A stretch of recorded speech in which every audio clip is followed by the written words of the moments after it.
आज रिजिजू की हालत क्या है, कहाँ है, किसको लेके बिहार की जनता को जवाब देंगे? बिहार की जनता जवाब चाहती है नरेंद्र मोदी से।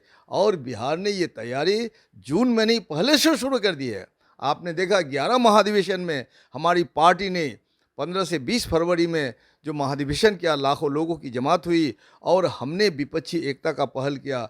नमस्कार, आप देख रहे हैं न्यूज पोनेशन। मैं आपके साथ अभिजीत सिंह। जून महीने में बिहार की राजनीति है वो काफी अहम होगा। ऐसा हम इसलिए बोल रहे हैं कि 12 जून को जहां तमाम विपक्ष को बैठक होने वाली है, तो वहीं भारतीय जनता पार्टी के 4 बड़े रैली भी बिहार में होने वाले हैं, जिसमें प्रधानमंत्री नरेंद्र मोदी भी शामिल होंगे। इसी में बात करने के लिए हमारे साथ हैं भाकपा माले के विधायक दल के नेता महबूब आलम जी। हम इनसे बात करेंगे। सर, प्रधानमंत्री नरेंद्र मोदी आ रहे हैं बिहार दौरे पर और आप लोगों का बैठक भी होना विपक्ष का, इसको कैसे आप देख रहे हैं? बिहार दौरे पर आ रहे हैं तो उनको जवाब देना होगा बिहार के लिए क्या किया आपने। बिहार की जो लंबी मांग है कि बिहार को विशेष राज्य का दर्जा देना होगा, नरेंद्र मोदी जी ने दिया। और सबसे देश के पुरातन यूनिवर्सिटियों में से एक यूनिवर्सिटी जो पटना यूनिवर्सिटी है, पटना यूनिवर्सिटी को केंद्रीय यूनिवर्सिटी का दर्जा दिया नरेंद्र मोदी को। ये तमाम सवाल बिहार की जनता पूछेगी। तो आएंगे तो यानी आप सवाल करिएगा उनसे? बिल्कुल, बिहार की जनता सवाल करेगी। मैं सवाल करूंगा क्या, जनता सवाल करेगी। मैं तो सवाल कर ही रहा हूँ, हमारी पार्टी तो सवाल कर ही रही है। अब जनता की जिम्मेदारी में है। 2024 की लड़ाई की शुरुआत बिहार से हो चुकी है। बिहार ने हमेशा देश में जब भी खतरा आया, बिहार ने नेतृत्व किया, खतरे से देश को निकाला।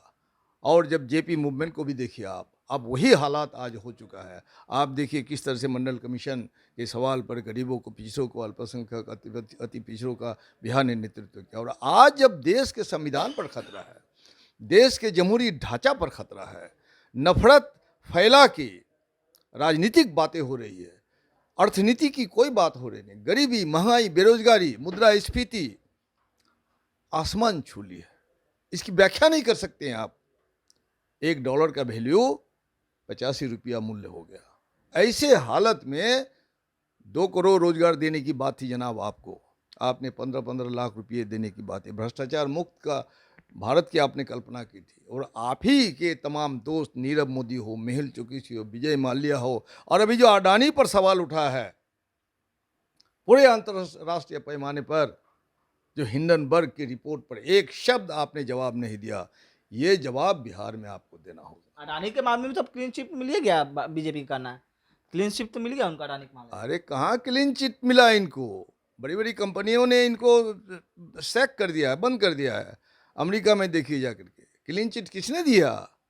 एक प्रेस कॉन्फ्रेंस नरेंद्र मोदी ने किया इस 9 साल के हुकूमत में।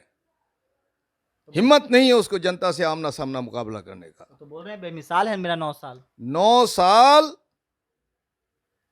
देश के लिए विनाशकाल। बीजेपी के 9 साल देश के लिए विनाशकाल। महबूब आलम जी, जून महीने बिहार की राजनीति काफी अहम माना जा रहा है। आप लोगों की जहां विपक्ष की बैठक होने वाली है, 4 रैली कर रहे हैं आपको रोकने के लिए। आप लोग को जवाब देंगे बीजेपी? अरे हम लोग को रोकने के लिए अगर वो रैली करना चाह रहे हैं तो हमारी ताकत का एहसास हो चुका है उनको। अब उनके पास कोई आदमी है नहीं, गिरासों को निकालने की तैयारी हो रही है। जो रिजिजू ने जो जिस तरह से जुडिशियरी तक को धमकाने की कोशिश की, बड़े बड़े जजों को डराने का पहल किया, आज रिजिजू की हालत क्या है, कहाँ है, किसको लेके बिहार की जनता को जवाब देंगे? बिहार की जनता जवाब चाहती है नरेंद्र मोदी से। और बिहार ने ये तैयारी जून में नहीं, पहले से शुरू कर दी है। आपने देखा 11 महाधिवेशन में हमारी पार्टी ने 15 से 20 फरवरी में जो महाधिवेशन किया, लाखों लोगों की जमात हुई और हमने विपक्षी एकता का पहल किया।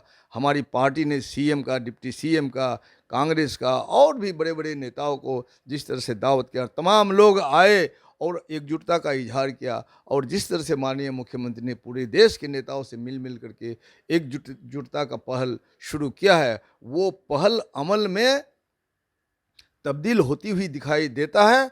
और उसी का नतीजा है कि 12 जून को जो है तमाम विपक्षी नेताओं, बड़े बड़े नेताओं का एक बड़ी बैठक होने वाली है और जो आने वाला देश की तकदीर की दिशा तय करेगा। लेकिन भारतीय जनता पार्टी का कहना है कि पंचर में, गुब्बारे में हवा भरने की कोशिश कर रहे हैं। कभी भी सक्सेस नहीं होगा विपक्षी एकजुटता। कहाँ कभी भी क्या टीएमसी और कांग्रेस को एक साथ ला पाइएगा? बोलते हैं दोनों में अनबन सही नहीं बनता है। अरे देश जमहूरियत का है ना, सेकुलरिज्म का ना है, प्रजातंत्र ना है। हम प्रजातंत्र में विश्वास करते हैं। अलग अलग पार्टियां तो रहेगी, अलग अलग मुद्दे तो रहेंगे, मतभेद तो रहेंगे, लेकिन इस वक्त सांप्रदायिक फांसीवाद के खिलाफ, नफरत के खिलाफ, देश को बचाने के लिए, संविधान की हिफाजत के लिए तमाम पार्टियां एकजुट हैं। लेकिन आप विपक्षी एकजुटता की बात करते हैं, लेकिन बीते दिन एक तस्वीर निकल के सामने आया जिसमें कांग्रेस की तरफ से कन्हैया कुमार पहुंचे थे, तो जहां मुख्य अतिथि के रूप में उप मुख्यमंत्री तेजस्वी यादव को आना था, लेकिन देखा गया कि दूरियां बन गई दोनों में। उसमें तेजस्वी यादव ने उपस्थित हुए। तब से सवाल उठने लगा कि दोनों में दूरी बन। अरे मीडिया वाले आप लोग ये सब सवाल खोजते हैं, कोई दूरियां नहीं है। एक मीटिंग हुई होगी उनकी, हमको तो जानकारी नहीं है, बाद में हमको जानकारी मिली। अब Tejashwi Yadav ji being deputy CM, बहुत सी उनकी जिम्मेदारी है, चार चार बड़े बड़े जो है विभाग उनके जिम्मेदारी में है। हमने भी उनसे मिलने की कल कोशिश की, लेकिन काफ़ी उनकी व्यस्तता थी, इस वजह से गए होंगे। नहीं, उससे क्या बात है, वो तो सब एक साथ हम लोग मिलते ही हैं। लेकिन कई जगह देखा गया कि कन्हैया कुमार जब सामने आते थे, तेजस्वी यादव उनसे दूरियां बनाते हैं, मंच एक साथ साझा नहीं करते। ऐसी कोई बात, ऐसी कोई बात नहीं, ऐसी कोई बात नहीं है। ये सब आप लोग जो है बनाते हैं शगुफा, ताकि बीजेपी को मदद हो। ये सब होने वाला नहीं है। आप लोग का भी इस बार मैंने पर्दाफाश होगा, और आप लोगों को भी जमहूरियत की हिफाजत में खड़ा होना होगा। यानी विपक्षी एकजुटता है आप लोग का एकदम। बिल्कुल 12 तारीख को बिल्कुल आप लोग बिल्कुल। नरेंद्र सत्ता का जनाजा बिहार से निकलेगा। चलिए, तो आपने सुना भाकपा माले के विधायक दल के नेता महू आलम का। उनका साफ तौर पर कहना है कि भारतीय जनता पार्टी का जनाजा बिहार से निकलेगा। इस तमाम खबरों को बनाए न्यूज़ पॉइंट के साथ, नमस्कार।